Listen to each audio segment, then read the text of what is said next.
வணக்கம். உங்க அன்பு நண்பன் ஆர்ஜி கணேஷ் பேசுறேன். நாங்க ஸ்ரீனேசியா அப்படின்னு சொல்லிட்டு கிளினிக் வச்சு நேச்சுரோபதி ட்ரீட்மெண்ட்லேருந்து ஹோமியோபதி ட்ரீட்மெண்ட் எல்லா ட்ரீட்மெண்ட்டுமே குடுத்துட்டுருக்குறோம்.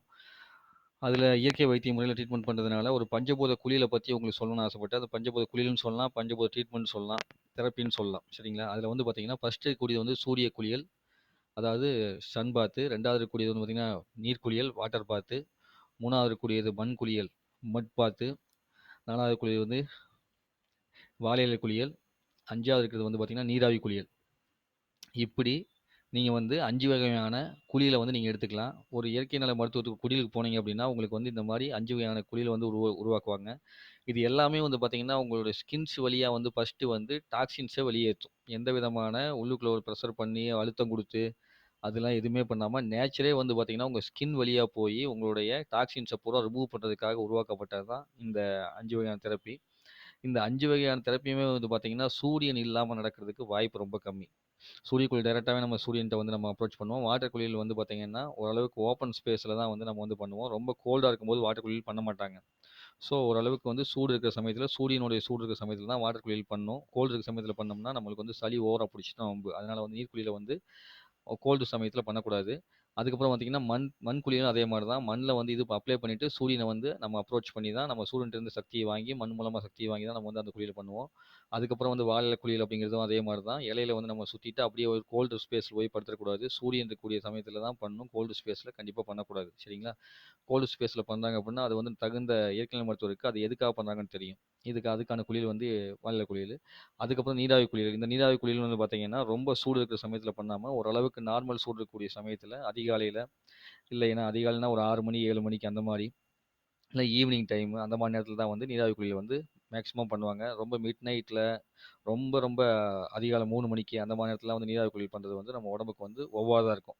ஸோ, இப்படி பஞ்சபூத குளியலா இருக்கக்கூடியதுல வந்து பார்த்தீங்கன்னா, முக்கியமான பூதமா இருக்கிறது எதுன்னா சூரியன். அந்த நெருப்புங்கிற பூதம் தான் மீதி எல்லாத்துக்குமே வந்து சக்திய கொண்டு குடுக்குது. அப்படிப்பட்ட ஒரு அற்புதமான விஷயம் தான் சூரியன் இருக்குது.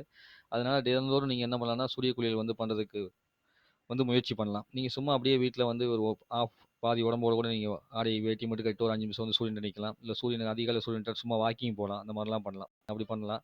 அப்படியே போகும்போது வந்து பார்த்தீங்கன்னா, தண்ணீல வந்து உங்க கால வந்து நனைச்சிட்டு அப்படியே ஒரு 5 நிமிஷம் தொட்டிக்குள்ள கால வச்சுட்டு, ஏதோ ஒரு பக்கெட்ல கால வச்சுட்டு நீங்க உட்காந்துக்கலாம். இல்ல இன்னும் கொஞ்சம் மண் இருக்குன்னா, மண்ல அப்படியே நடந்துட்டு வரலாம். வெறுங்கால்ல மண்ல நடக்கலாம்.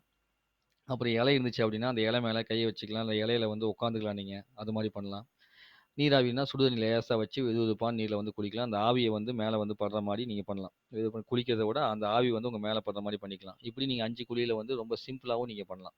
ஸோ பஞ்சபூத குளியல்ங்கிறத பத்தி தனித்தனியா நான் உங்களுக்கு வந்து எக்ஸ்பிளைன் பண்ணியிருக்கிறேன்.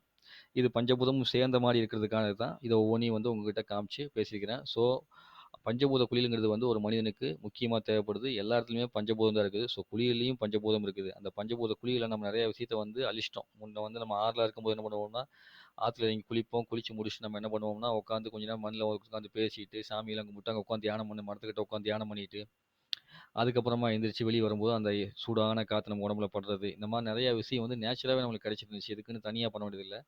இப்போ அந்த நேச்சர்ல இருக்கக்கூடிய அற்புதத்த புரிஞ்சுட்டு, நேச்சர்லாம் எல்லாத்தையுமே அழிச்சுட்டு, அது மூலமா பணமாக்குறதுக்காக மக்கள் வந்து செயல்படுறாங்க. அத வந்து இயற்கை மருத்துவர்கள் வந்து பார்த்தீங்கன்னா, எடுத்து வைத்தியத்திற்காக செயல்படுத்துறாங்க. சரிங்களா? அவங்களுக்கு செய்யக்கூடிய சேவைக்கு ஒரு கட்டணமா வாங்கிட்டு, மக்களுக்கு இது உபயோகமானதாவே இருக்குது அப்படிங்கிறதுக்காக செய்றாங்க. நாங்களும் அதத்தான் செஞ்சுட்டு இருக்கிறோம். அதனால வந்து இது உங்களுக்கு உபயோகமா இருக்குங்கிறதுக்காக தான் இந்த வீடியோவ உங்ககிட்ட நான் பகிர்ந்துட்டு இருக்கிறேன். அதனால நீங்க பகிர்ந்துகிட்ட இந்த வீடியோவ நீங்க எடுத்து வச்சு, பலருக்கும் பயன்படும்படி உபயோகித்து நன்மைய வந்து செஞ்சுக்கணும். சரிங்களா? இதுல வாழை இலை குளியல் மட்டும் தயவு செஞ்சு வாழை இலை குளியல் எந்த காரணத்த கொண்டும் தனியாக செய்யவே கூடாது. இலை குளியல தனியாவே செய்யாதீங்க தயவு செஞ்சு. தனியான மருத்துவ ஆலோசனை இல்லாம செய்யக்கூடாது. மருத்துவர கண்டிப்பா ஆலோசனை பண்ணி தான் செய்யணும். அதே மாரி பார்த்தீங்கன்னா, இந்த மண் தெரப்பியும் அதே மாரி தான். மருத்துவ ஆலோசனை இல்லாம செய்யவே கூடாது. ரொம்ப ரொம்ப கவனமா இருக்கணும். இந்த வாட்டரும் வந்து பார்த்தீங்கன்னா, கழுத்து வரைக்கும் தான் வந்து இது இருக்கணும். ஃபுல்லாவே தண்ணிக்குள்ள முக்கிக்கிட்டு செய்யக்கூடாது. ஸோ, இந்த நேச்சுரல் தெரப்பிங்கிறது வந்து பார்த்தீங்கன்னா, இந்த நீராவியும் அதே மாரி தான். மருத்துவ ஆலோசனை இல்லாம செய்யக்கூடாது. சன் பாத்த வந்து மருத்துவ ஆலோசனை இல்லாம செய்யலாம். ஒண்ணே ஒண்ணு மட்டும் தான் ஃப்ரீயா நீங்க செய்யக்கூடியது. சன் பாத் மட்டும் தான் நீங்க பெசாட்டு ஜாலியா போய் சூரியன்ல அப்படியே ஜாலியா படுத்துட்டு இருந்துட்டு எந்திரிச்சு வந்து இது பண்ணலாம். ஏன்னா, உங்களுக்கே ஒரு சூடு வச்ச உடனே வெளிய வந்துருவீங்க. ஆனா, மீதில வந்து எவ்வளோ சூடு வைக்கணும்? எவ்வளோ தூரம் தண்ணிக்குள்ள இருக்கணும்? எவ்வளோ நேரத்துக்கு வந்து மண்ணு வந்து பூசி எந்த மாரிலாம் வச்சுக்கணும் உடம்புல? அதுக்கப்புறம் வந்து பார்த்தீங்கன்னா, எப்படி வாழையில சுத்தி வச்சிருக்கணும் உடம்புல?